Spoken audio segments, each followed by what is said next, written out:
Assalamualaikum warahmatullahi wabarakatuh. Di sini saya Anis Urwatunima dan Aziza Danis Maidiarti akan menjelaskan tentang suhu dan kalor. Suhu adalah ukuran atau besaran yang menggambarkan sejauh mana benda atau zat memiliki energi termal ataupun panas. Suhu mencerminkan tingkat kehangatan atau keadaan panas suatu objek dan biasanya diukur dalam derajat Celcius ataupun Kelvin.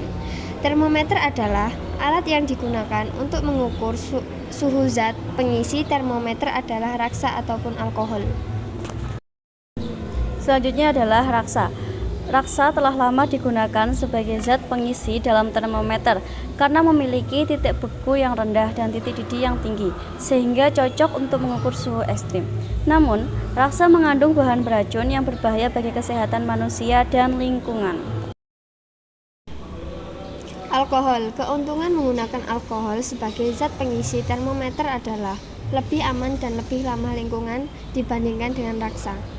Alkohol memiliki titik didih yang lebih rendah dibandingkan raksa. Ini berarti alkohol biasanya digunakan dalam rentang suhu yang lebih rendah daripada raksa. Selanjutnya adalah pemuaian benda. Adalah fenomena yang terjadi ketika suatu zat mengalami eksplanasi atau memuai karena peningkatan suhu, menyebabkan peningkatan panjang, lebar, luas, atau volumenya. Di sisi lain, penyusutan terjadi ketika suatu zat menyusut karena penurunan suhu, menyebabkan berkurangnya panjang, lebar, luas, dan volumenya. Pemuaian mempunyai beberapa macam, yaitu sebagai berikut. Yang pertama, pemuaian zat padat. Peristiwa bertambah panjang, lebar, atau volume karena pengaruh panas kalor. Contohnya yaitu pemuaian rel kereta.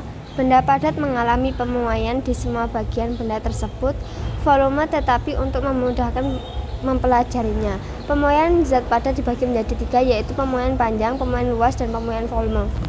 Selanjutnya adalah pemuaian zat cair.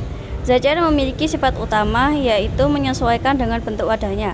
Oleh sebab itu, pemuaian zat cair tidak melibatkan muai panjang maupun muai luas, tetapi hanya dikenal sebagai muai ruang atau muai volume saja. Selanjutnya, pemuaian zat gas. Pemuaian zat gas terjadi pada zat yang berwujud gas ketika suhunya mengalami peningkatan dan akan mengalami penyusutan apabila suhunya turun.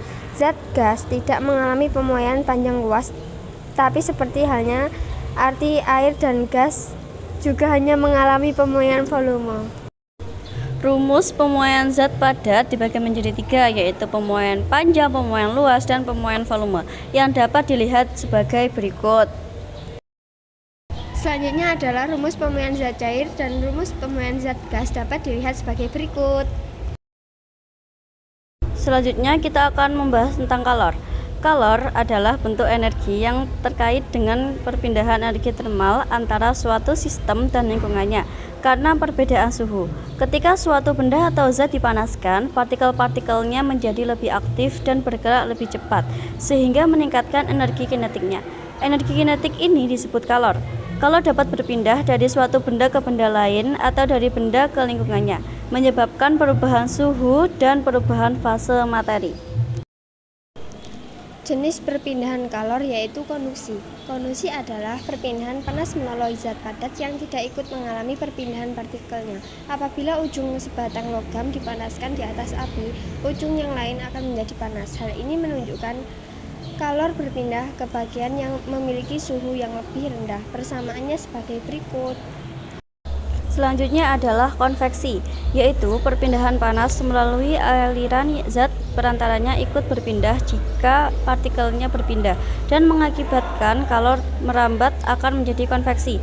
Konveksi terjadi pada zat cair dan gas, udara atau angin. Persamaan konveksi bisa dilihat sebagai berikut. Selanjutnya yaitu radiasi. Radiasi yaitu perpindahan panas tanpa zat perantaranya. Radiasi juga biasanya dapat disertai cahaya. Persamaan radiasi sebagai berikut. Sekian dari kami, mohon maaf dan wassalamualaikum warahmatullahi wabarakatuh. Terima kasih.